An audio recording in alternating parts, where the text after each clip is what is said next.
So we have a tagline at the Center for Innovation. We have all these benefits that we're working with. So the tagline that we have, we took from Abraham Lincoln.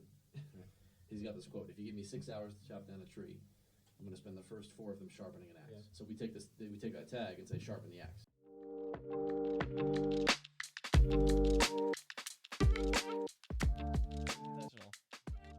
Hello, and welcome to DC Sharpen the Axe podcast. I'm your host, Luke Anderson. I'm your other host, James Connolly.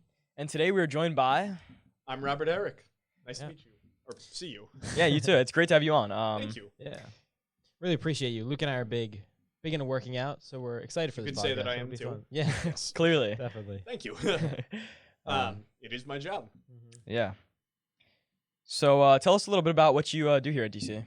Good question. I'm the strength and conditioning coach, so I'm responsible for the teams and the players and making sure that the players are in shape, strong, powerful enough to play their sport with excellence and also mitigate the risk of injury as best as possible.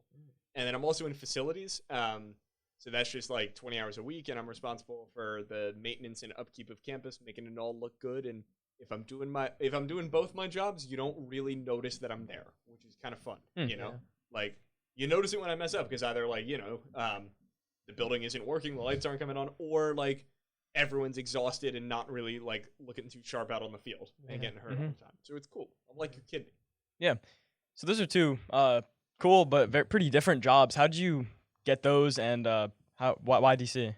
So with DC, like, I was in college and I had a knee injury, so I was unable to work out a lot, which was a really humbling but also a really, like, educational experience for me. And the only thing I could really do was swim for a period, and I was looking for a pool, but I got lost. And this is while I was still at St. Joseph's in Philly, and I, during my little adventure for the pool, met one of the strength and conditioning coaches, and he got me an internship. Like, I applied, I got it, we had a good conversation about it because it was clear I was, like, interested in this stuff, and I really fell in love with this profession doing that. That's awesome. That's cool. Thank you. Yeah. And as I was wrapping up undergrad, I knew I wanted to go to graduate school, specifically seminary, and Eastern University offers that program. And simultaneously, the coach who got me the internship, who I was under, he left St. Joseph's for Eastern. So as he went from one job to another, I went from undergrad to grad school at the same place. And he's like, "Hey, do you need like any kind of work while you're there?" And I'm like, "Absolutely." So I was his grad assistant for a while. But before the school year started, he's like, "Hey, there's this small school. They need, like, someone to do strength and conditioning for the summer," because at the time Coach Pinelli was overseeing a lot of the student union stuff. And I came and I loved it. I fell in love with the place. I really fell in love with, like, the people, and I care about you all a lot, which I hope, is pretty obvious that I do. But it was such a wonderful experience that summer that I elected to stay. So I worked part-time last year here and part-time at Eastern, doing the same thing that I do here. And then I wanted to go full-time here, so I started doing athletics and facilities, combining two things that I like. That's awesome. I'm happy about it. Yeah. So I've had a lot of fun in your weight room playing basketball. That's our weight room. Yeah. I've definitely seen a lot of improvements in my bench max and squat max and my overall explosiveness. So I've had a lot of fun doing that. But how have you seen improvement in, like, students? Do you have any? As for the numbers, we put about 5 pounds on everyone's major lifts per month. Wow. So Per month. Wow. So about per month, we're seeing, like, a 5 pound increase in bench, squat, deadlift, sometimes, like, hang cleans too. We see a 5 pound increase in. We see about 3/4 of an inch on people's verticals for the first few months. Wow. Like, per month, it's about 3/4 of an inch till they hit a certain point. Then it gets a little harder to make progress, Right. We see everyone, like, general injuries tend to be, like, going down a little bit. Of course, it's still hard given the nature of some of our sports. Right. And I see a really good improvement with, like, mindset too. Like, my favorite thing at DC is when, like, someone comes in, like, a little bit hesitant towards the weight room, maybe a little reluctant, maybe with some, like, unfamiliarity. And we can all admit, like, it's an intimidating place sometimes, right? Like, any gym, any weights can be a little bit, like, apprehensive to approach at first. But I love watching, like, the light bulb click for people where they truly, like, understand, like, what this is, the benefit of it, and, like, how to do it. And I love, like, watching people kind of fall in love with it, and get that kind of, like, fire inside them to, like, want to get better. I love that, I think especially for younger people, like high school students, the gym, especially here, is a great place to begin because you're just surrounded by like your friends, people who are your age. Absolutely. Yeah. Public gyms can certainly be intimidating with like all these huge guys and Yeah, and for a lot of people, it can be hard, like, not knowing what to do, you know? And it can be very difficult to kind of go in and figure it out. Some people are wired that way. They'd prefer to just, like, figure it out themselves, and I got no disrespect for any of that. But it can be hard for people, like, without, like, an understanding of what to do, and more importantly, like, an understanding of, like, why we do things this way, you know? yeah. So before we dive deeper into working out and lifting, we have a little bit of an intro question that we've asked some guests. But for a fantasy football punishment, there's a common punishment, which is if you're in a Waffle House for 24 hours, but you can have one waffle that subtracts an hour, how long do you think you could stay in? So, like, 24, but, like, if I eat one waffle, it's 23. Subtracts, Yeah, right. You're trapped in here Just to clarify. until you eat either 24 waffles or until you run out of time. Yeah. I reasonably think I could do it in 2 hours. 2 hours. Yeah. I am So like, you think you could have 12 waffles per hour? I think so. Or no, it would be 11. It'd be 11. Yeah, right. Yeah. No, it'd be 11 and a like half. 11 and a half. Okay, yeah. Right, yeah. Math is hard. I'm very bad at That's- fantasy football. I'm like 1 Yeah. for 7 or something like that. Like, it's bad. It's real bad. Yeah. In the league, do you have a punishment in your league that you know of? No, if so you lose? we all put like $5 in Okay. for the victor, Mhm. but there's no punishment. Okay, that's Thank good. Praise Jesus, there's no punishment. I Yeah. would be like lining up already for Yeah. it. But like if I go into it hungry enough, like I think I reasonably could, and if I did it fast enough, I think I could. You know? That's crazy. So I It's just like- looked it up. It would be difficult, but Full and I would size not feel waffles. good about myself or feel good Yeah. or For the next probably couple eat for days. like Yeah. the next day. Yeah. Yeah. So there's 314 calories every waffle. I'm pretty Wow. surprised by that, honestly. That Do you So think they're- you they're eat more or pretty less? hardy in that case, I'll waffles. go 3. 3 Oh, hours. hours? All right. Yeah. That's 'Cause that would eight be- waffles And these an are hour. like waffles- fluffy. 8 waffles an hour, I think I could do. You know? 2,400 calories an hour for 3 hours. Again, would I like myself at the end of it? No. Yeah, right. Would I be Gosh. like very angry at whoever has put Yeah. me in this like fantasy Waffle House? Absolutely. That's funny. That also take a Absolutely. chunk out of your wallet too for all those waffles. It would. I Yeah. mean, it's a pretty cheap place from what I've heard. That's true. Right. Oh, yeah. So True. like, you know, if I really got the adrenaline up, like Mhm. spent the day like, you know, just running and Yeah. running and running and not eating, like I really think I could. Yeah. Yeah, that's fair. That's funny. If the Waffle House question was about donuts, I'd feel good about that too. I Mm. could do it Like, That- some of- 20 minutes. I would the most- demolish that. The most volume of food I've eaten was about a dozen donuts. But dozen. yeah, that's the donut. Y'all know like Paoli? Yeah. Where y'all from? Newtown Square. Oh, Wayne. You're right. Oh next to yeah. it. So there's in Berwyn, there's a place called Clay's Bakery, and they do Yeah. I know Clay's. yeah. So they do Great like wedding, place. but if you get there early enough on a Saturday, you can get donuts. Really? But since they're a wedding cake place and like a bakery mostly, they're very like cake- Heavy. So they're like it's somewhere Oh, they're, between like, it's almost dense. like a bagel, like in Wow. density, like Yeah. but like Yeah, I can imagine. still kind of like floury and like more flaky than a bagel. And Sounds like good. I ate 11 of those once, and it was bad. It was violent. Wow. Yeah, Jeez. I Did you didn't eat also- until the next day, but yeah. Some of the people who eat like the crazy amounts of food, I just find that absurd. Like, So it's really one of the first people I met, like after I got into fitness, was a competitive eater, and Really? he talked a Really? lot about the training that goes in. Oh Yeah, my because gosh, it the was like training. I'm sure so. it's So a intense. lot of it was about just expanding the stomach, mhm. which can be done slow. So it was like a lot of drinking water. Huh. Because like it would be like the most volume of thing that he could cram in his stomach to expand it, and he worked out a lot to like balance out like the kind of Yeah. ridiculous. That makes sense. Yeah, he had a video up where he ate warheads. He was going for the record for like the warhead can, Warheads. so he burned his Yeah. taste buds off, and so he Oh couldn't my taste for like 6 gosh. months afterwards. Okay, but it 6 came back months. after. Very slowly. It came, like when I say Wow. 6 months, Wonder if like it's 6 even months he worth could it. barely start tasting, Jeez. and then he went forward. Do you From think Warheads, it's that's worth cool. it for that record? Dude, I don't know, man. Yeah. Like warheads, like that's That- like that would competitive hurt. eating is That hard would enough. hurt. Warheads, Yeah. that's a punishment. Yeah, that's in and of incredible. itself. Yeah, So does he currently hold the world record? I don't know. I'm not. That's I'm not funny, in though. that competitive eating scene. Yeah. I sure hope so, or else that's pretty disappointing. Yeah. Yeah, that'd be bad. Like, there's only one thing worse than eating that many warheads, and it's eating that many warheads and not getting the result. Yeah, really. So I get. Yeah. You gotta ask another question. So I'm thinking about that for too long. Yeah, really. So, how have you sharpened your axe? As our title of our podcast, how have you sharpened your axe or improved life skills that benefited you? So it's it's a good question, and I gotta admit, like when I knew that this question was coming, like it really gave me pause and like made me think. Mhm. And um, truthfully, if you can't tell, I like to talk, and I think I can do it for quite a long time. Yeah. But learning how to listen is something like that has been a fundamental part of my life recently. You know, like Jesus says that like the top two commandments, like the only things that are really important, not important, but like essential, is loving him and loving other people, right?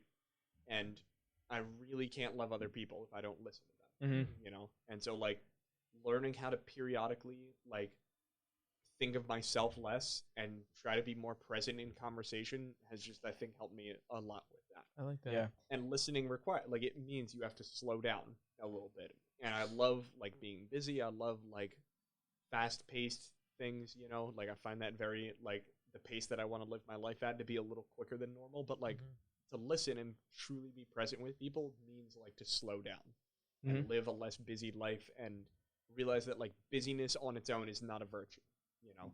Being busy with the things that matter, like listening to other people, caring for them, loving your neighbor, etc., that's what really matters, you know. And it's such a valuable thing. Yeah, that's powerful. I like that. Yeah, there's this one quote I really like that I think about a lot.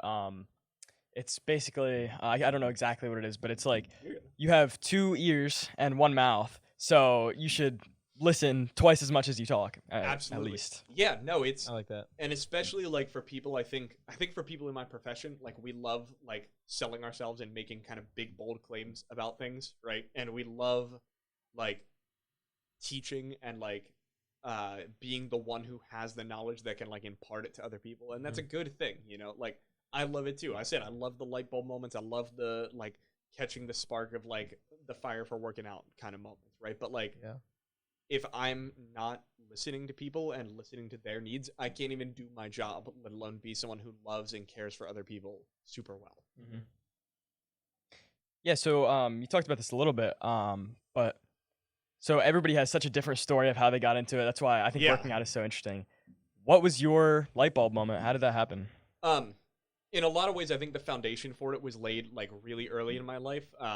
My mom and dad are divorced, and that happened at a very young age. So being a single mom, my mom took me to work a lot, and she worked at a gym, and I was always literally brought up around that kind of stuff, you know, as opposed to like just being at home and stuff. And surprisingly, for someone in my field and profession, I am not a very athletic person. I didn't learn how to throw football till I was like well into being a teenager, and I didn't play a sport till I was about 14. So no t-ball, no like kid sport, like nothing like that. Yeah. So working out for me was something my mom got me into, and something I learned in like the Boy Scouts because it was a requirement for that. And the people who kind of showed me some stuff of what to do were really impactful because they're like, hey, like you don't need to play a sport to get in good shape. Like can be something separate, and this can be like something you excel at, even if like your friends like don't. So it really quickly became something I kind of like laid claim to, and something that I like found a lot of like solace in. And it was awesome. Like I love it. It was, you know, we're all stupid with it at first, so it was just like, all right, let me do just curls. And then I discovered curls and push-ups. I was like, great, my whole body is being worked now. Like Girls get the girls. Forget about legs, like forget about like anything but like these 2 muscles on your body, and like that's how I approached it. You know? Total bro science. Absolutely. Not even bro, like high school bro science, which is even worse. Frat bro science. Like the 14-year-old boy approach to working out, right? Well, hey, no offense. That was really it for me. It was a lot, and then slowly over time piecing it together. So I don't even hate myself like for like being 14 and like doing dumb things. We all do dumb things when we're 14, right? And it's been cool to like piece it together over the years to get a better idea of what it's supposed to look like. Yeah, you never appreciate the highs if you don't experience the lows. Right, yeah, and like it's easy to look back on yourself and be like, oh, I was so stupid, I was so dumb, and I'm like, yeah, I was those things, but I was also 14. Yeah, and you like, learn from it. Yeah. And I think it's good. I mean, if you don't have those, then you won't see how great you are now. If you just start here, then okay, you're good, but what does that matter for? Yeah, like it's always good to appreciate the journey, you know? Yeah, for sure. In every area of life. So when you were starting out, what's something you could go back, if you could go back in time and tell your younger self one or 2 things or whatever, what would you tell him? Legs are half your body. No, all seriousness, I would probably like just tell him to keep going with it. Like, because there comes a point, like, And it's true about working out, but it's true about a lot of things too. Where at first it's easy and we make a lot of progress and we see that progress very quickly, but over time, as your body gets used to it and the demands we put on it, like that progress, it'll still come. It'll just come at a slower rate, you know? Like it might take me more than a month to put 5 pounds on my bench press or whatever, but like that can be discouraging for a lot of people. But I'd tell myself to like keep going with it. And I'd also question some of his motivations because I think deep down, whether or not I wanted to admit it, a lot of it was like a shame or comparison based thing, you know? I remember being 12 and I went and saw the first Captain America movie in the theaters, which dates me a little bit, but like it was one of the best days of my life. It was awesome. And when he like comes out after the super soldier serum and it's like Chris Evans, and I didn't know humans can look like that. I was like, that's not real. I was like, that's gotta be like Photoshop or something like that. Like that's part of like, I was like, he's a superhero. Like, of course he looks like that. I was like, oh crap, that's an actor. Like he looks like that, you know? Yeah. And I think like subconsciously, like we're so steeped in that, like all around us every day that I worked out because I was like ashamed of who I was, you know, and more importantly, who I wasn't. Yeah, for sure. I think comparison really runs wild, especially. I mean, like in all things, but especially in the gym. Absolutely, it's just a lot. Yeah, like I've pointed this out before to people, but like it's such a like, it's either like such a visual thing that comes at us so intimately. It's like, what do I look like? You know, like it's not like we're disappointed in our performance. Like we're disappointed like who we are almost. You know. And that could be a really sensitive area for a lot of people. Or it's like very numerical, right? Like, who is the strongest? Well, that's as easy as counting how much weight is on a barbell, you know? Like, if Joel Embiid has a, like, game of basketball tonight, like, we can sit here and talk about, like, well, did he underperform? Did he overperform? Did he do well? Did he not do well? But, like, in lifting, there's none of that. It's either, like, this person lifted this amount, this person lifted this amount. One of these is greater than the other, you know? So it's so easy to get caught up in that comparison. That's why it's good to, like sometimes log your progress so you can definitely see progress over time, either taking pictures or writing down weights. Absolutely. Beating those old personal records is like the best comparison for you. Just getting better every day. Like don't, it's not you versus somebody else. It's you and you, you know? And even then I don't like the term versus because it's not you versus you. It's just a long journey in the same direction. Yeah. You know? What's your favorite lift? Oh, it's squats with no close second. Squat. Yeah. Really? No, I've come so full circle on that. Like I went from just crazy. curls and like press. Yeah. Number one, I'm good at it. Like I know, like it is the lift I'm best at. It is the one I take the most pride in. It is the one like that if I'm making progress in that, generally the rest of my like fitness is working out well. You know, like if it can involve the upper body a little bit too. Like if I'm in a good position there, I know that like. Okay, my upper body's probably getting a little bit stronger. You know, like I know that if I'm doing it with good technique and I'm getting stronger in it and like the technique continues to improve and the speed of the lift continues to improve, that all the other aspects are improving. You know, so it's a really good like indicator for me at least. Philosophically, like I love it because I love the feeling of like, I guess you would call it like adrenaline of like, okay, like I am either going to go up or I'm going to fall. Yeah, you know? that is the scariest part. And I mean, like, always do it safely. Do it in a rack. Like, set the safety things. Get a spotter, preferably one on either side. But like, I love that feeling of like, okay, like it's a race upwards for me, you know. And no matter what you do, you just try to find a way to like move up. And I think there's some life lessons in there. Like there are times when life feels like very crushing and very heavy on top of you, but no matter what it takes, you find a way to like either move up and realize that failure isn't really much of an option, you know? Yeah, for sure. And I think it builds character, as older people say. So being your strongest lift, what is it? Enough. I knew you were gonna say something like that. Yeah. Of course. No, I'm weird because it's like on one hand I want to be humble about it, but on the other hand, like I don't want to lie, and so I'm like, oh crap, like this is like some ethical dilemma. So it's about 455 right now. Wow. That's a lot of weight. I have not tested in a long time. Holy moly. So it's hopefully going up, but I'll tell you in 4 weeks more or less where I'm at. Sounds good. You should. What's happening in 4 weeks? Oh, that's when I test. Okay, cool. Yeah, so it's part of like how I care for myself well is just starting to treat myself like one of the athletes. So it's cool because like you've been in with sports, and I try to tell every team that I will not hand them a workout that I've not at least tried.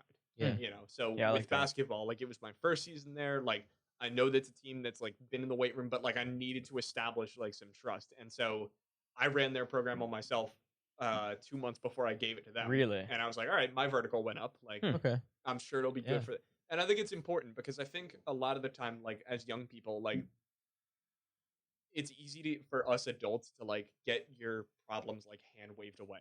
Like, you'll know Olivia Rodrigo.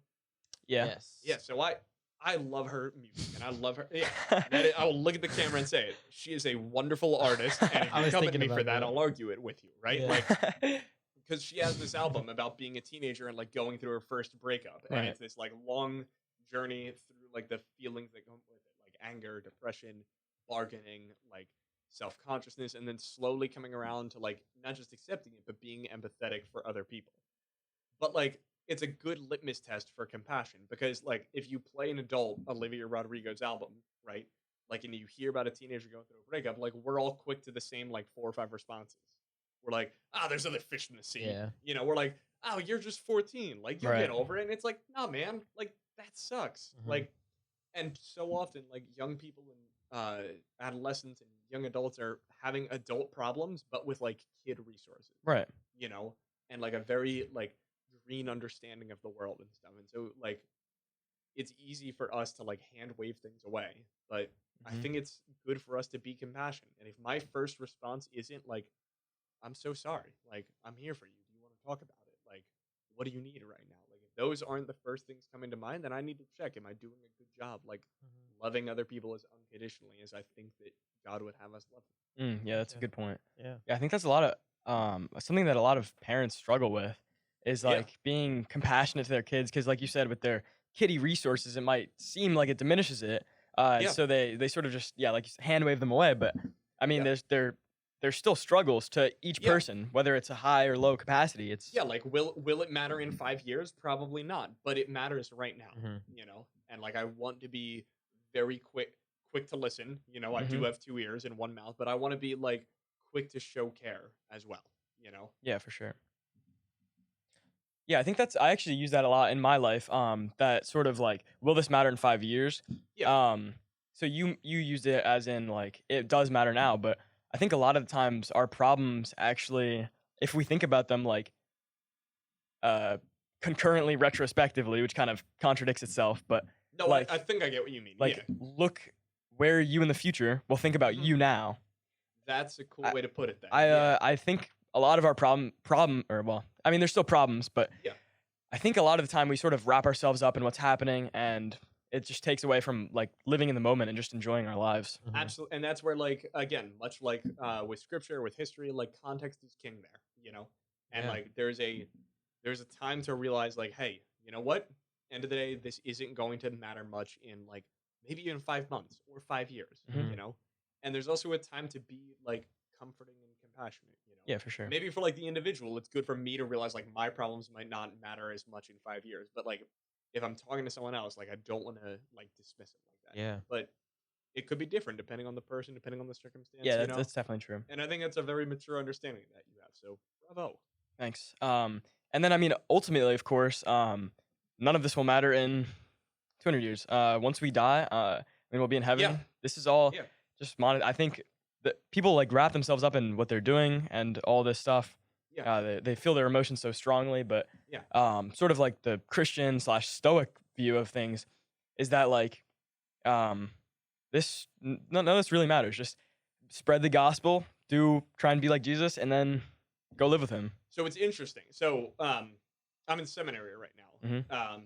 which is going real well, and that's another good. topic, another Yeah. time kind of That's thing. awesome. But it's cool because one of the books we had to read had a chapter about like how we think about heaven, and I got to be honest, like even as someone who's been in the faith for about 10 years, like that's not something I thought a whole lot about, and it's cool because like our view of heaven like should absolutely impact how we live here on Mhm. earth, Mhm. like in a very holistic sense of the word.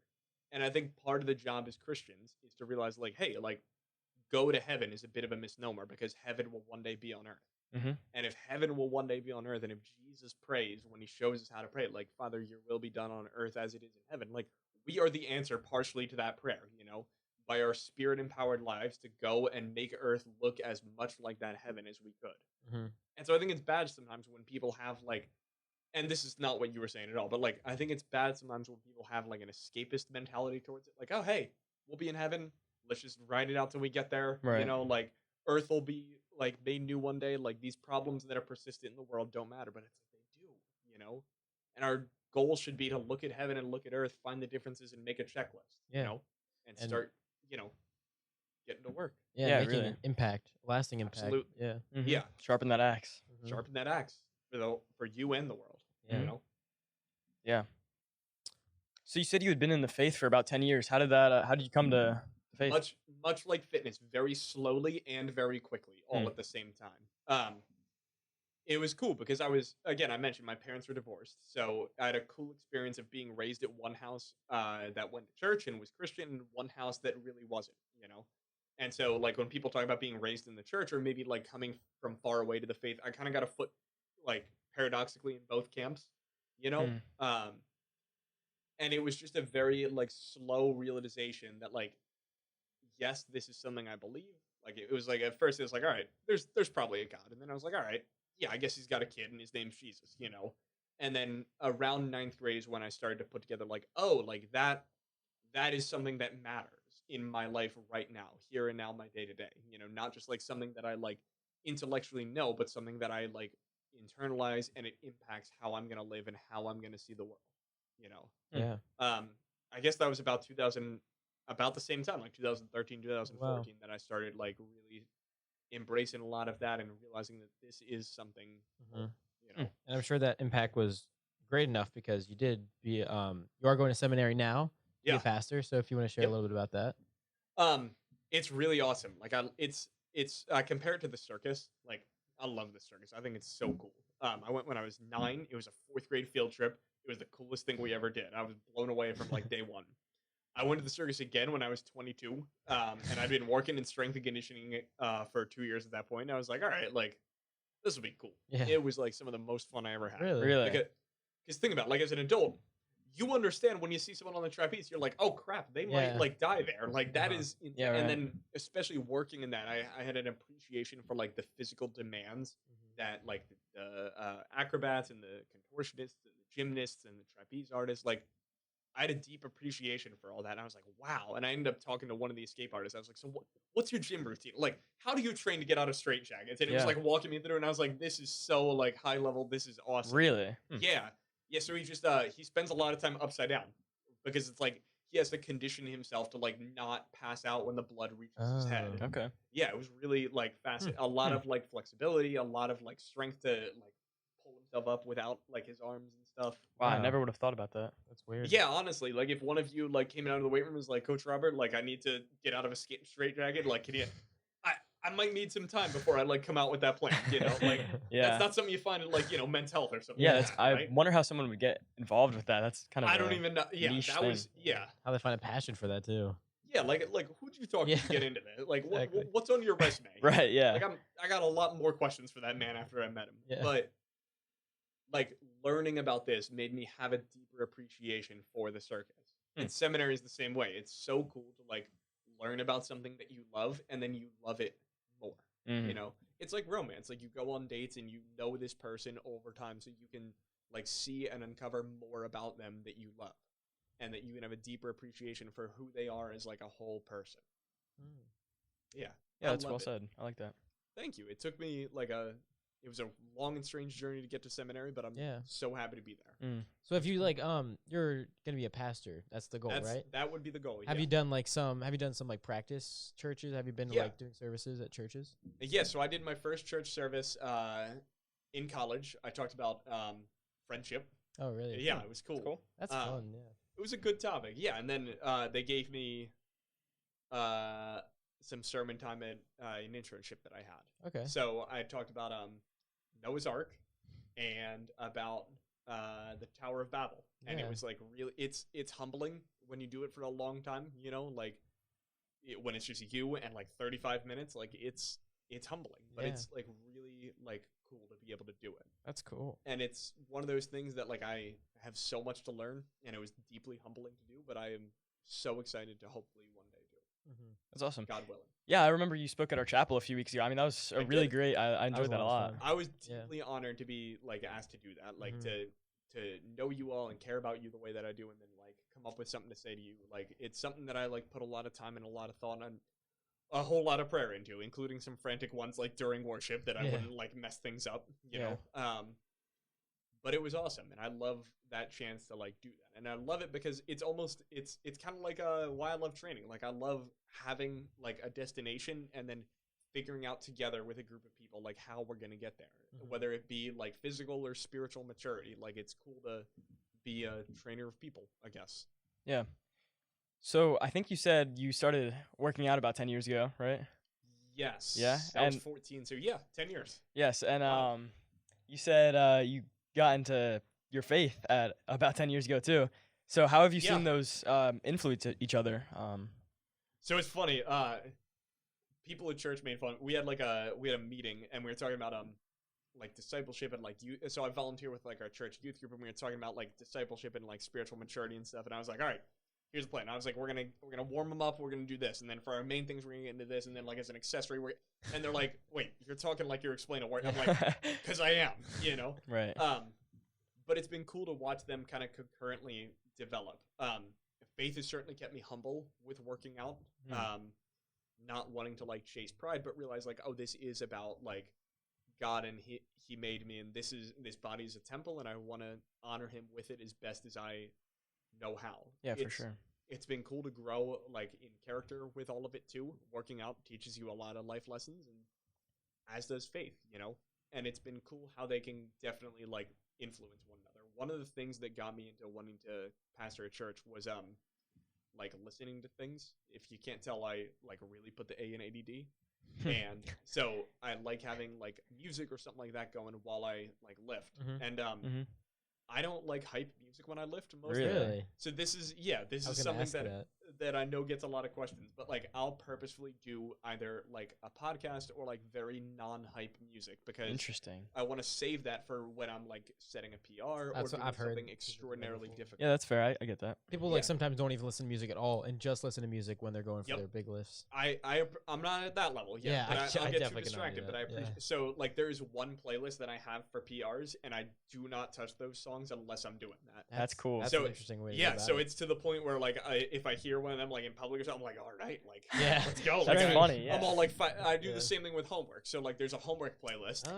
And yeah, I was thinking about developing something like that. Yeah, so mine's just instrumentals and rap because I either want no lyrics or lyrics too fast to understand. Yeah. You know, so like Jay-Z's latest album came out like right when I was finishing up high school. So like if I hear like, you know, any of his music because that was on there, I'd be like, oh, I feel like strangely productive. Yeah. Interesting. You know? Yeah. Focus time. It's sort of like that. Is it Pavlov's bell? You like hear the sound and your brain. Yeah, I really clicks conditioned on. myself. Like I'm just a big dog like with 24 years of experience, I guess. Yeah. But like with a lot of lifting, I got kind of bored of some of the music out on my phone, and so I went with like podcasts, you know, because there's a lot of non-hype music that I just kind of got tired of, and the only podcast I had was sermons, and so I was like in a Planet Fitness. I remember I was like trying to do abs, and I was like, this is powerful. That's funny. Jesus, you really do love us unconditionally. Like he was getting me, like the guy in my earbuds. That's awesome though. And just the nature of some of the jobs I had gave me the chance to listen to a lot of that, and over time, that's part of what helped me like realize like, oh, this is something that I see myself doing and then wanting to do myself. Yeah. You know. Yeah, it's cool. Thank you. Do you have a favorite meal for work? Just a favorite meal in general. I mean, my favorite food's ice cream. Like, let me get that out of the way. So, partially why I was into working out, but then I worked at a Haagen-Dazs, like the ice cream place, and I ate so much ice cream on the clock that I was like, all right, I got to start taking this whole working out thing a little more seriously, you know? And so that's when I got into, like, training more than just my push-ups and my curls, you know? Interesting. If you asked me the Waffle House question, but they served ice cream instead, it'd be like a 30-minute 30 minutes. Like, it would be, yeah. It is bad. As someone who is a strength and conditioning coach, I should not be so proud of the amount of ice cream I can eat, but it brings me joy, and I think God gave it to us for a reason. Yeah. You know? Yeah, that's awesome. My favorite meals, like, what I would say about, like, nutrition is, like, everything, like, you need to know about nutrition in terms of, like, a fitness standpoint, like, you probably already know because you probably learned it in, like, 8th grade health or whatever. Like, you have your food pyramid, you have, like, you want to eat, like, more whole foods, more meals than snacks, and more things that you have to make than things you can just get. Yeah, You right. know, like less instantaneous food, more like whole, enriching, good food, so long as Yeah. it fits like your goal and your budget. You know. Mm-hmm. Barbecue anything though. That is the fastest way to my heart. Oh my goodness. So do you have like any sort of diet, strict or not, that you adhere to? No, I don't. So I have not really significantly changed weight in a few years, and I'm very okay with that. Generally, I know what I need, and I eat at about maintenance level. Working in facilities, I'm clocking around 15, 20,000 steps a day. Ooh, Wow. wow, that's So nice. yeah, it can be a little much. And so like I think it's important to eat enough food, especially for me in that kind of role, but also for like everybody. Like I think with diet we overcomplicate it a lot, Mm-hmm. you know? Yeah. And I think it's, if you want to gain weight, it's calories in. If you want to lose weight, it's calories out, kind of a thing. But even then, like I think for a lot of, especially for like the setting I work in a high school, like I'll get a lot of questions about people wanting to change their weight, and I think it's a second step. We should get as strong and conditioned as we can get at the weight we're at, and then worry about that kind of stuff Yeah. later. Interesting. Yeah, because I think a lot of people will make that the first priority over like performance.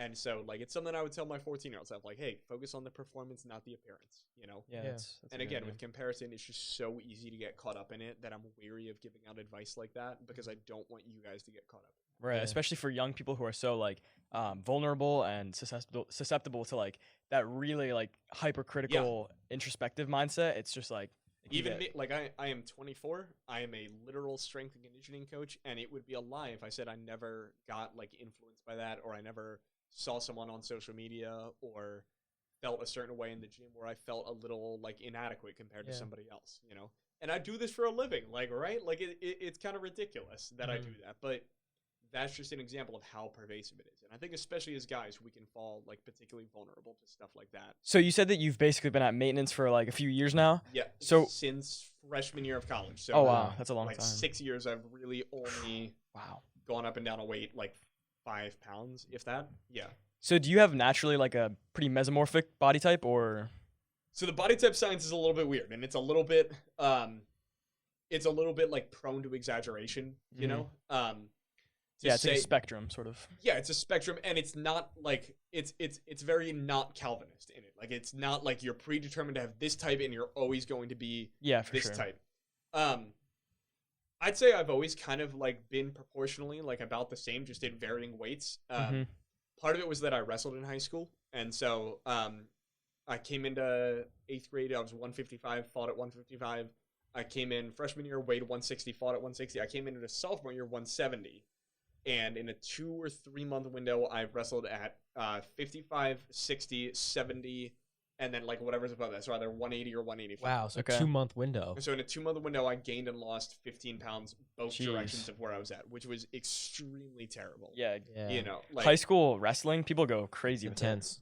Yeah, I think it's a problem. I think it's something that absolutely needs to be addressed because I stopped wrestling and benched 60 pounds more the next month because I was Wow. not that I got Jeez. any stronger. I was just so depleted when I wrestled. 60 pounds. It was which was like I didn't bench a lot in high school, so Right. that was like significant. I That went is from like crazy. I think I went from 100 to 165. Jeez. Like it was honest to God terrible. That's crazy. It was like Rocky when he gets his eye cut. And he's like, I see 3 of them. And they're like, hit the one in the middle. But that was before your meat because you were so depleted of food that you went in and you're like, Oh my Yeah. gosh. so it was rough. Yeah. And so weight like was always such a sensitive thing for me, like especially with like my mental health, with like anxiety and stuff like that, because it was always like for a season every year, my life revolved around what that number said. For sure. So I never really put a huge emphasis on weight afterwards. That's good. I think, I mean, at a professional caliber of like wrestling and that stuff, it's like, okay, I mean, it's still pretty bad for you, but for like teens to be doing that, it's absurd to me. Yeah. No, and even then, like the advantage you gain in wrestling, like there's something. Oh yeah. There's a good argument to be made that like if it's me and someone who's like very much taller, bigger than me, but the same weight, and he's depleted, I feel pretty good betting on my chances. Yeah. So I don't know. Maybe they could move weight classes further apart the way that like other Right. sports do it, but I don't know if that would encourage people to cut more. It's a tough thing, but I think it absolutely warrants a solution. Yeah, I think so. So since you've done a little bit of both, a little bit of bulking, a little bit of cutting, Yeah. what do you think's harder, skinny kids going to big or I mean, chubby just- guys? It depends on your context a lot. So my Okay. best friend lost 90 pounds recently. Wow.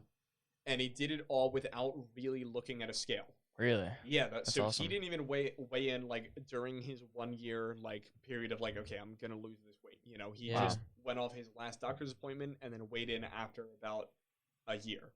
Um, Jeez. he didn't even significantly like modify his diet. He was pretty overweight, but he just added in exercise enough and then ate Huh.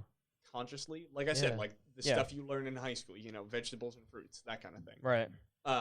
And he ended up losing it. So for some people, I'm not saying what he did was easy, but like it certainly came more naturally to him than other people. Hmm. Yeah, Again, I think it just so much depends on your context. That's you know? true, for sure. As long as like you're mentally in check with it, I think they're about even.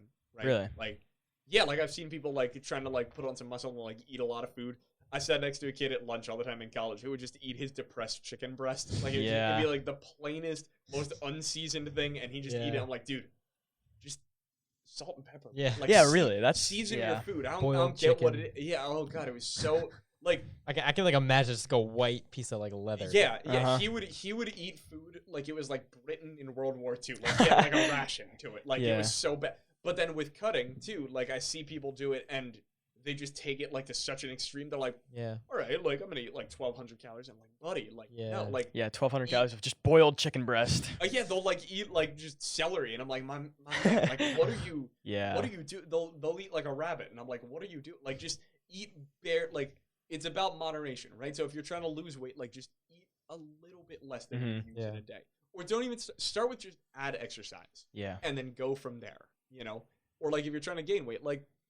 Literally, like when you know your mom passes around the mashed potatoes or whatever, like take one more scoop and then go from there. Right. You know, like What's a your- little bit more? What's your strategy for finding that maintenance calorie goal? So there's really easy ways to do it online. If you find like a total daily energy expenditure, that's good. I'd also factor in like your activity level. I think I said it already. I can't remember, but like I work in facilities, which is a very on my feet kind of job. So I'll Definitely. clock like 15, 20,000 steps a day. And I'm like, all right, like that very much would influence my decision. So there are formulas and there are websites that can help a lot with that. If you just look up your total daily energy expenditure, the only thing I would say is just go for more than one. Like, don't just like click on one Yeah, website and that's be like, good. this is gospel. I Yeah. will take this. Like, Right. back it up a little bit. Like, I would try looking up like formulas and also like Mhm. websites that help you calculate. Yeah. And then just see how it works. Yeah, honestly, just like weigh if you're cool with it, like weigh yourself and just see like am I gaining, am I losing, am I like about where I need to be, Right. you know? Mhm. That's typically what's worked for me, but I know that like maybe almost by accident I've found kind of what works and I know it's not as easy for some people. So, Yeah. you know, just all about context. Mhm. Yeah. For me personally, I lost a decent bit of weight. That's great. For me to start, it was pretty difficult to find that balance actually because I had never Yeah. thought about nutrition or anything before Mhm. that. So I was like scrupulously tracking all my calories, Absolutely. Yeah. and then I would just go up and down looking at my weight and then find what worked, and now I'm pretty Yeah. happy. And I think that that's something important, like that you touched on when you said like scrutinously, because like it's easy for us to start and be like all about the numbers. We got like the spreadsheets, we got like MyFitnessPal, and then Right. other apps for some reason, you Yeah. know. And we're putting, it's like I looked at chocolate chips, I'm gonna put that in there, you know. Mhm. Like there was garnish on my like food, I'm gonna put that in there. Mhm. Like salt and pepper, can I clock it? Like Yeah. Yeah, that was definitely me. it's so easy to be so scrutinous with it, but like that's not a sustainable way to live your life, right? Right, Like, it wasn't. that it's not, and so like those things are tools to help you get to the point where you can, Right, for sure. you know, Which it worked great for the time, and I learned so much from it. I mean, I can Yeah. eyeball any amount of calories, and it's like Yeah. perfect. but- yeah, and like that, and the hard part for a lot of people is learning how to like auto regulate it. So when I started working in facilities, I was like, wow, I'm eating a lot of food, but I'm like, yeah, because I'm walking twice Yeah. as much Yeah, as I for sure. normally would, you Mhm. know. One of my jobs was to like line the fields with like the little like spray cans and stuff. I've and seen I you was do like, that. Yeah. that is a lot of steps you end up taking over Yeah. the course of a day, and I'm like, yeah, of course I'm gonna eat a little bit more. Yeah. Yeah, I go to this like outdoorsy, like super nature focused summer camp up in Yeah. New York, Yeah. and I eat like Camp of the Woods. well, so it's Deerfoot, the like brother Oh, camp. okay. Yeah.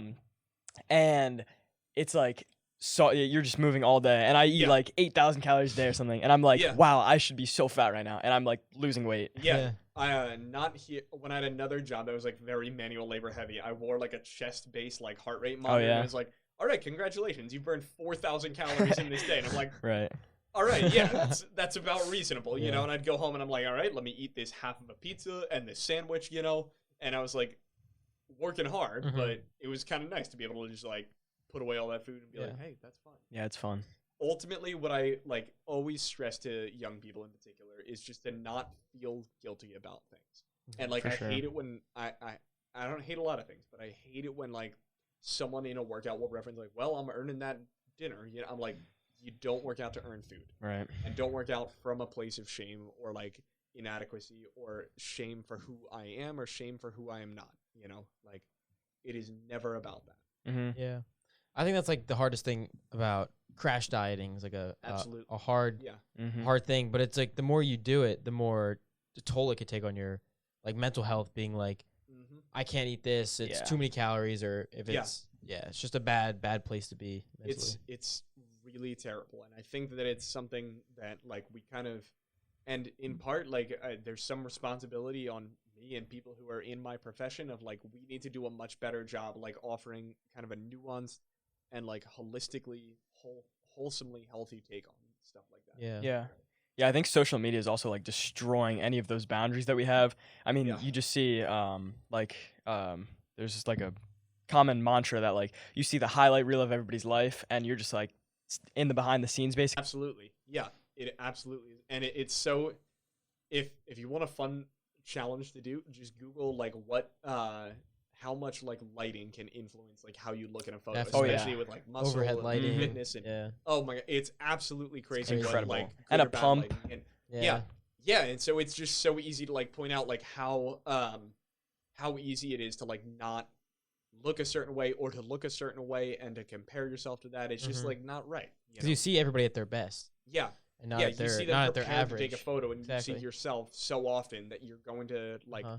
not associate that with you all the time. Yeah. You know? Yeah, I think comparison is just an absolute just thief of joy. Just any Yeah. happiness you'll have with A your thief of progress joy, is I like just gone, just Mhm. taken Yeah. from you. And so it's interesting. So I went to college for sociology, and to graduate, I took 40 workout plans written for men and 40 workout plans written and marketed for women. And I wrote like a research paper comparing them. So part of it was like the exercise content. So more of the men's ones had a bench press because we're dudes, and that's like what most of us associate with lifting. But then it was interesting because the men's ones in their photographs, like attached and associated with them, also had more pictures of people just like flexing or shirtless or like doing things that showed off their body that didn't involve working out, Mm. compared to like pictures of someone like doing the exercises in the plan. Yeah. You know, and I was like, man, that's so like, on one hand it's vain, but on the other hand it's like deceptive because like it's so easy to like fall for that marketing of like, I don't look like that, I want to look like that, I'll go with this plan. Yeah. Mhm. And Yeah. it's so harmful at the end of the day. Definitely. It's so Marketing today is just, in my opinion, it's like off the rails, especially with like things like TikTok, the algorithms they have. That's like Yeah. they know what will get your brain going, and just like they know how to get you hooked. That's the whole Yeah. point of them. No, I mean like having conversations about how to do marketing in an ethical way is just so important for so many like people in industries to be having. But yeah, especially with social media and like the algorithm, like it's so easy to like get sucked into a little rabbit hole that's like inescapable, and it's part of what keeps me off of some platforms, and Yeah. Yeah, for sure. it's difficult. So yeah, about the deer foot thing you're talking about, how like you were working, like you were outside all day, you were getting so Mhm. many steps, doing so many physical things, but you said you were eating like so much, and it felt like you were gonna be fat or Yeah. quote unquote fat. But I was thinking about that, like back in the 80s and 90s, people used to be outside like all the time, and you could look at their diets. It was like bread, it Yeah. was butter, it was really high calorie things. But just like the fact that they were always outside, biking, walking, is just like how much of an impact it had on their physical well being, like them being always outside. But their diets were pretty bad. Yeah, it's super interesting to see all like the specific statistics. It's not just like, yeah, they didn't eat well back then, but like you can see like the percentage of like this and that in their diet, like how much they like smoked and all the stuff Yeah. they ate. And they didn't work out. Like it I've heard like my grandparents and other like elders say if you saw someone running through a neighborhood, you thought like something was wrong. Like people didn't Yeah. just go out and go for runs Yeah. or go Yeah. pick up a piece of steel in a gym for a couple hours. Yeah, like fitness has got a really like interesting like history with it and stuff too. So it's cool looking at like even as far back as 1890, there were gyms that were open, and a lot of the stuff they were doing, like some of it was kind of weird. I'm not gonna lie. Like there are some exercises there that I'm like, you look like you're trying to get hurt, but there are other things that they had figured out back then, almost by accident, that like work well even today compared to other things. Yeah, so for sure. It feels like Ecclesiastes, you know, when they're like, there's nothing new under the sun, you know. Yeah. So like a lot of like you'll see fitness trends like come and go and like rise up and like die off and then come back and stuff like that. And it's really like interesting how like some exercises go out of style and come back into style, and like yeah, it's kind of cool. Yeah.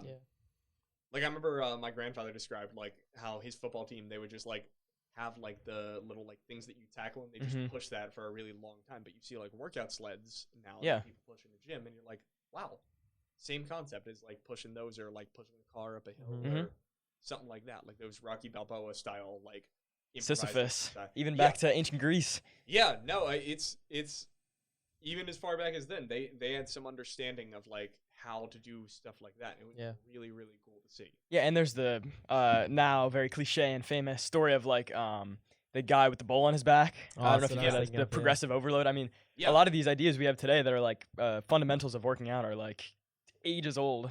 Yeah, it's really, really interesting to see. So like track and field developed a lot of like plyometrics and jump training because they got it was like the Soviet Union. They got snowed in.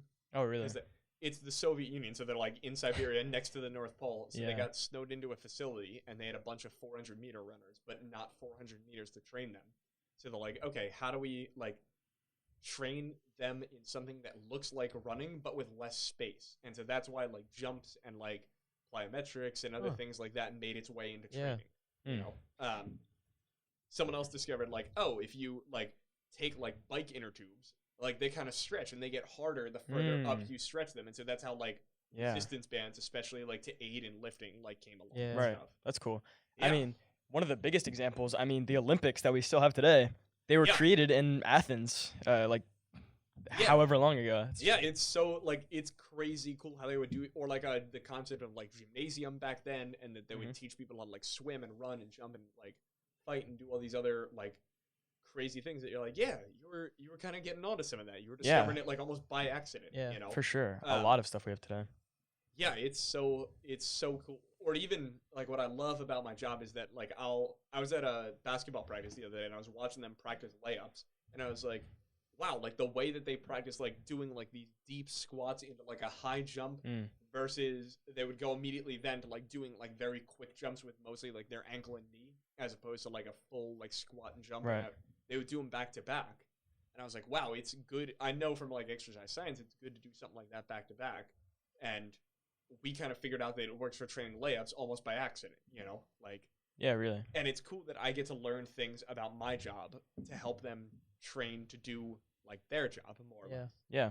Like it's really, really fascinating to learn. Or old timey strongmen would do isometrics. So they would like get a bar and they would put it like underneath like heavy enough weight that it couldn't move, and they just pull as hard as they could to do like a deadlift, but the bar wouldn't actually move. Yeah. And then sure enough, like, you know, a couple 100 years later, exercise science is like, that's like one of the best ways to like get strong in like awkward kind of position. Yeah, that's weird. And I'm like, that's cool that you just figured it out by accident. I love stuff like that. Yeah, and that like- kind of ties into like a lot of things, not just working out and all this stuff, but like just the idea of like history repeating itself. I mean, it's Absolutely. apparent in like so many different things that we have. Yeah. Like it's just like There's it's nothing like new under clockwork. the sun. Yeah, Yeah. that's a great way to put it. Yeah. Thank King Solomon. That ain't me. Yeah. But it's crazy to think about the first man to start lifting weights. I've seen a picture of like what he looked like the first real bodybuilder.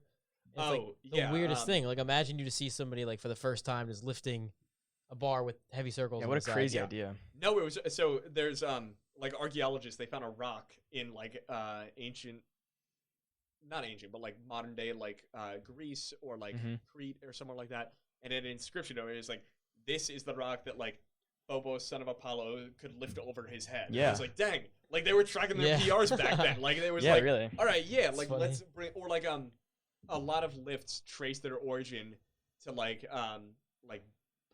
pool halls, beer halls, and like social halls because it just became this competition of like, okay, well, who can lift the most weight? And then someone else would be like, oh, you can lift the most weight on the ground. I can put the weight on my back and lift the most Yeah. weight like that. And it's like, oh, it's kind of cool, you know? Like, That's cool. I like figuring stuff out like that. Yeah, definitely.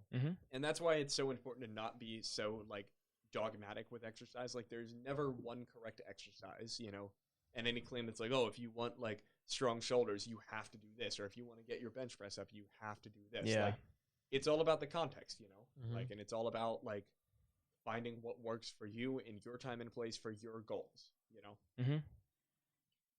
Yeah, especially once again, like with the social media. I mean, Yeah. whoever makes the most exaggerated claim, you like almost any publicity You're is good gonna publicity. Get some attention. Yeah. Yeah. Yeah. It's like the Andrew Tate effect. You know, you like Yeah. you say the most radical thing and you'll get the most attention. Yeah.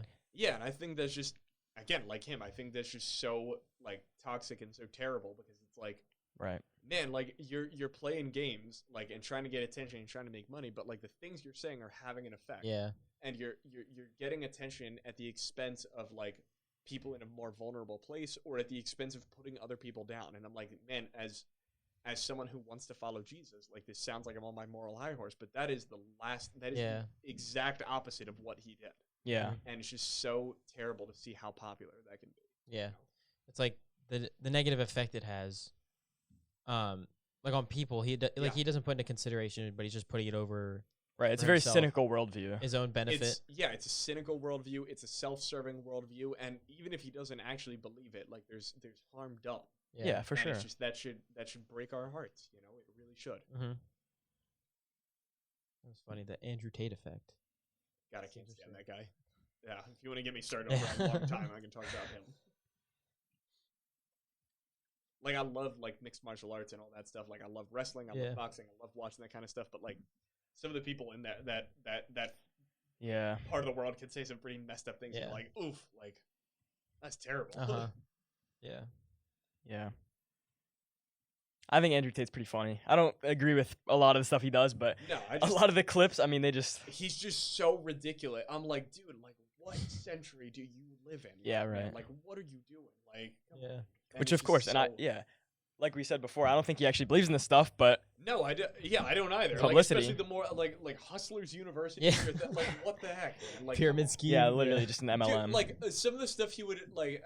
I was watching something about like his former businesses, and I was like, dude, this is like almost comically illegal. Yeah. Oh yeah, Like no, his it's thing about the TV business and like it's just, dude. yeah. And he How tries do and he tries to cover it up as like I donated dogs to help dogs, but like Cool. after all this, exactly. I mean, that's Yeah, just right. after Doesn't all matter, this. like, after you're all still Yeah, the it's like stuff the he people who said. call it like the whole like ethical billionaire idea. It's like an Yeah. oxymoron. Like calling Bill Yeah. Gates like an ethical billionaire. Like it's just it's Yeah. literally exactly. an oxymoron. Like there's a legend, and I gotta check on this, that like Al Capone really liked the idea of having expiration dates on milk because he saw kids in his poor neighborhood in Chicago like getting sick or like otherwise ill from like, you know, milk that was like spoiled, and so he like lobbied the FDA to like get expiration dates on milk, and Oh it's my Really? like, gosh. that's cool. Wow, Al It doesn't- Capone. It's like It the last doesn't person. undo that you're Al Capone. Yeah, exactly. Yeah, really. Yeah, or like other monsters would like give food away to the poor and stuff like that, and it's like, At what that's cost? cool. Yeah. but like you pay for that in blood. Uh-huh. Like, Right. it's just tough. Like, and I'd hate to be like in a position where like you have to like steal bread to feed the family and like to have to really wrestle with that ethical dilemma. Like, I'm blessed and fortunate that's enough to tough. never have to like think like that to an extreme degree, but I can't imagine. Yeah, it's Yeah. that debate of like the ends meeting the means, you know? Yeah. But I think with many things, like specifically ethically, it just almost never does. Like Yeah. if you're doing something like I guess you can weigh them, but most of the time, like the point isn't that like you're doing a net positive; it's that you're still doing a negative, and therefore you're doing a negative. Mhm. Yeah. Yeah. The Robin Hood debate, you know? Like, Yeah, right. yeah. Do you have a favorite gym clothing brand? No. No favorite. No, I just wear whatever I want to wear. Yeah. Yeah. And So it's great. you're I did set a PR in dress pants once. That was fun. It was a Dress men's pants. PR, that's so funny. Oh, okay. yeah. I it's when I worked in catering, and so I was like real dirty when I came home. Like I was like covered in like flour and like you know, spilled drinks and all that kind of stuff. And I was like, I don't feel like changing clothes. It's just an upper body day. This is dirty anyways. I don't want to dirty another thing and have to do more laundry. So I went downstairs and I was like, I feel pretty good. That's funny. That's funny. Man, I got a lot of PRs that I said accidentally. Exactly. Now, You gotta do more stuff accidentally. undisciplined. Like now I'm a little more like, all right, I gotta take some time and like prepare for this. Yeah. And see what I can really do. Yeah. Being into the gym and stuff, there's a huge like culture associated with it. Absolutely. So how much do you buy into like gym brands, gym supplements, lifting equipment, all that stuff? Oh man, like none of it. Really? Wow. 10 years, I feel like you kind of. I want to say get none of it, sucked but in. I'm sure it's influenced me in ways that I can't know. Mhm.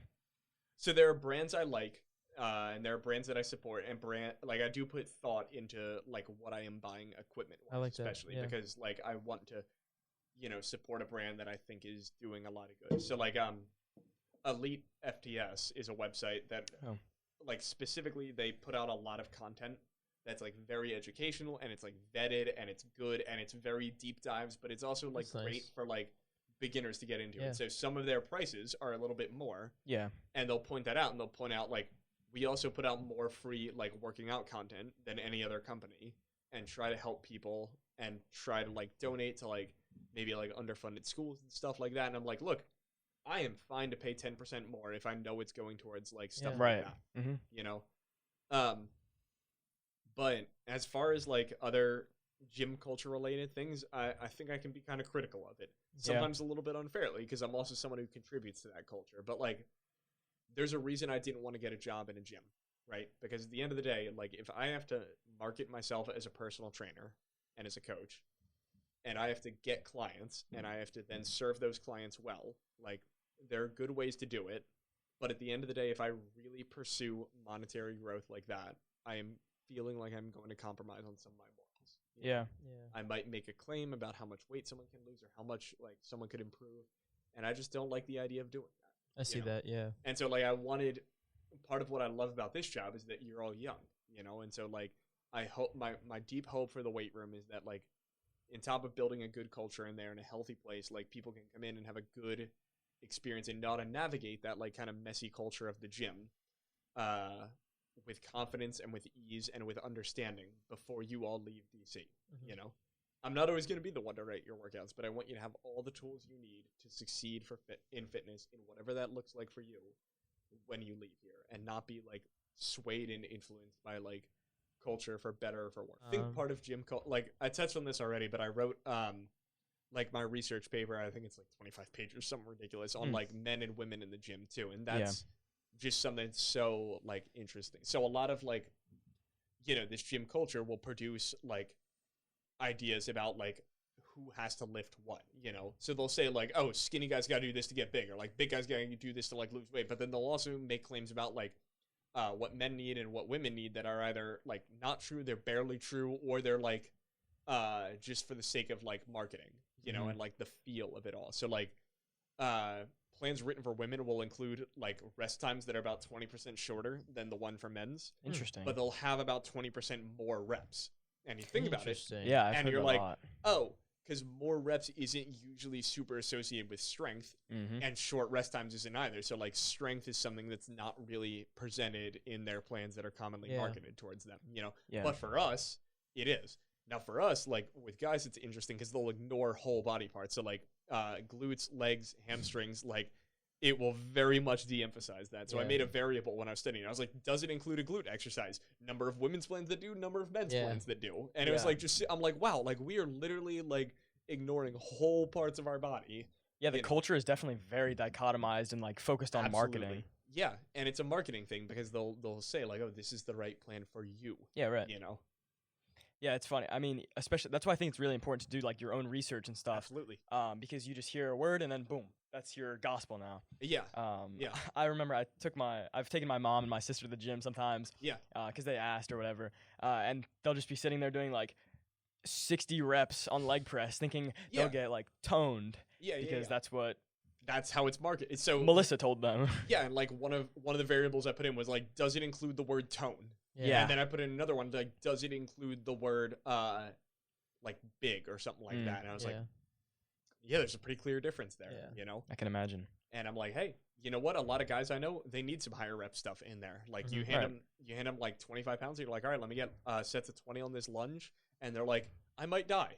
You know, like I'm one of those people too. I fall in like anything more than 8 reps. That's satanic. Like Yeah. I can't do that. That is terrible. Like like what am I being punished? Like Right. Mhm. it's funny, but like, yeah, we can all learn from each other and having a better, like more complete view of training. Yeah. You know? Yeah. Yeah. I think it just depends on person to person stuff. Absolutely. Back to your point.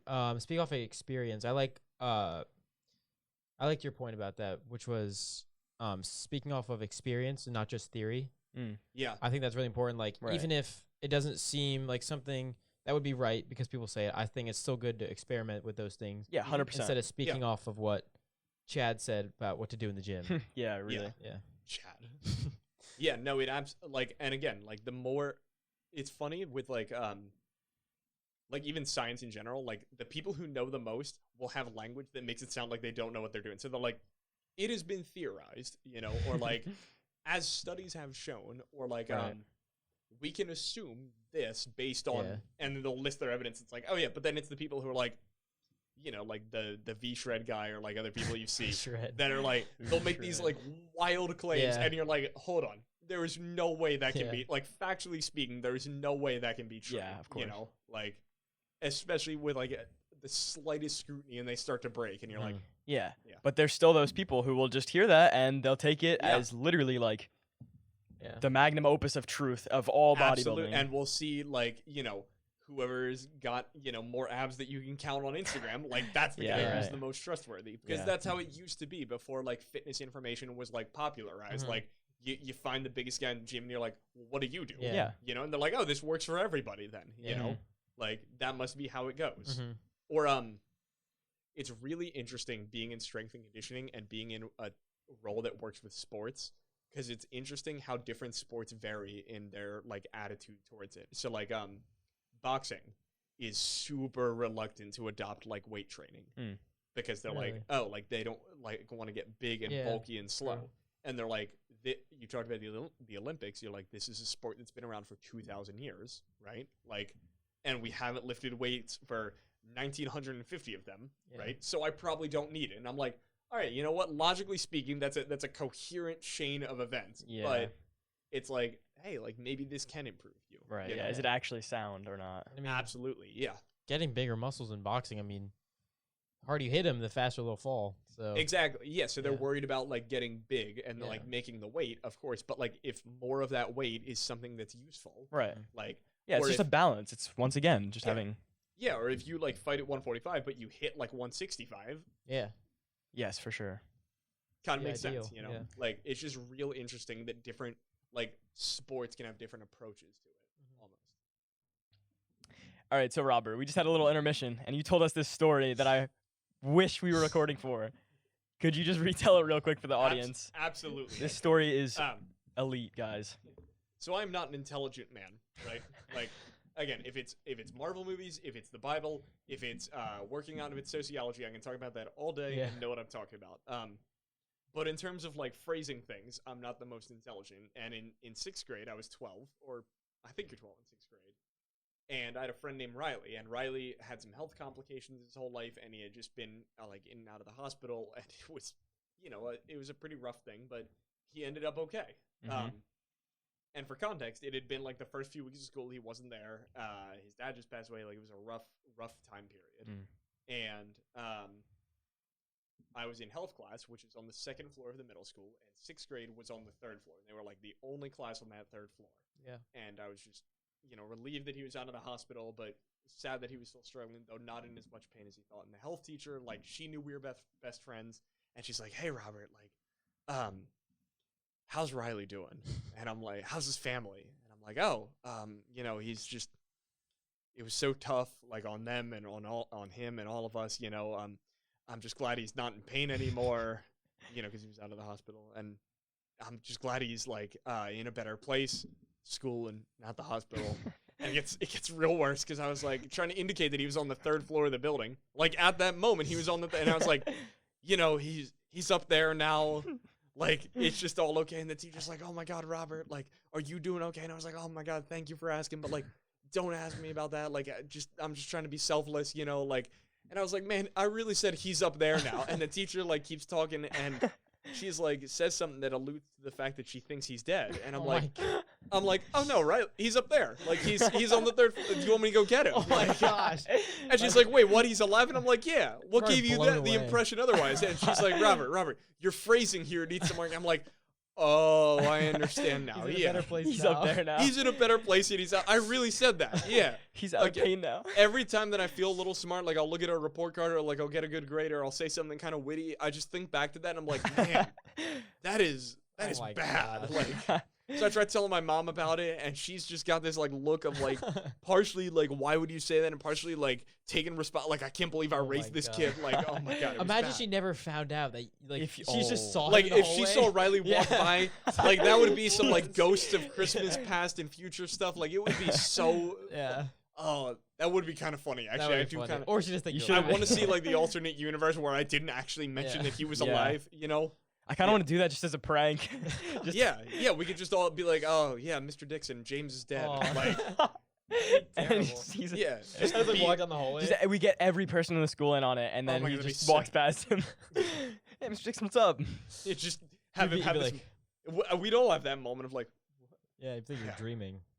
So That would be Ms. too good. Andreka and I go to church together, and we didn't know that the other person worked here. Mm-hmm. When I got this, so I'm like 2 months in, she drives by me in the parking lot. I'm like, what are you doing here? Like, I'm all terrored. And she's like, what are you doing here? And I'm like, it's them. It's like the meme of the two kids driving by each other. Like, Yeah. yeah. That's God, it funny. was so so funny. funny. But in case you ever thought that I was a smart man, rest assured, I am not. And if you want to That's funny. follow up podcast with 2 hours of Coach Robert and the stupid things he said, Yeah. we could always make that happen. All right, I think that wraps up our episode. It's been a good. All one. right. But definitely check out Robert. He's okay. Check let me me out. That's- That's a little weird. I was gonna say. Don't do that. Make sure to look into Robert real good. I'm in a relationship now. He's single. No. So I bought my Valentine's Day gift here once. really, Yeah, it was a Saturday and I had to be at a game. Like someone from athletics needed to be there. Coach Pinelli couldn't be there, so I was there, and I didn't have a gift yet. And then sure enough, like Kwasi comes down, and the art department is like they're like selling like things that they sculpted, and they got like little like hearts in them and like flowers, and it's like this mug he made, and I'm like, it's perfect. thank Yeah. you for looking out for me today, Jesus. Like it is good. And so I show up and I'm like, hey, I got you this. Like, Really appreciate That's it. funny. yeah, God really had me on that one. Yeah. Like he looked Mhm. out for me. So did the art department. Shout out Miss Coates. Yeah. They were there for you. I know. I'm so happy. Okay, that so could've how been should I end it? Like, Could have been mine. I've made some of those pottery. There's a good chance. Yeah, That'd be pretty cool for full circle. I know, right? Anyway. so I think that's a wrap. All Yeah, right. good podcast. Wait, hold on. Thanks for having me. Redo that. Okay. New camera angle. I think that's a good spot to end. Yeah. Definitely check out Robert's sail class. He's doing a spring one, and he just had his fall one. I've personally taken it. It's been a lot of fun. Got to spend a lot of time Thank in the you. weight room making plans. Learned a lot too. That's Yeah. good. That's the goal. And you also do after school workouts if you want to say the We times. do after school. So every Monday, Wednesday, and Friday, 3:15 to 4:00, and then Tuesday, Thursday, it's just girls from 3:15 to 4, and then just guys from 4 to 4:45.